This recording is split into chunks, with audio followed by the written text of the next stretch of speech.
there are padlocks or may mga locks na di natin mabuksan yung mga puso natin about sa mga gantong tao na to.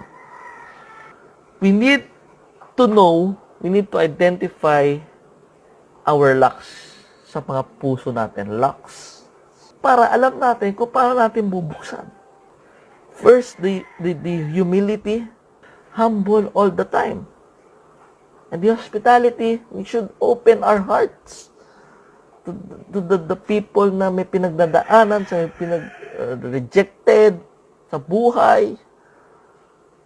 And how to unlock it, to know the locks of, yung mga padlock sa buhay natin. Para magawa natin ng paraan.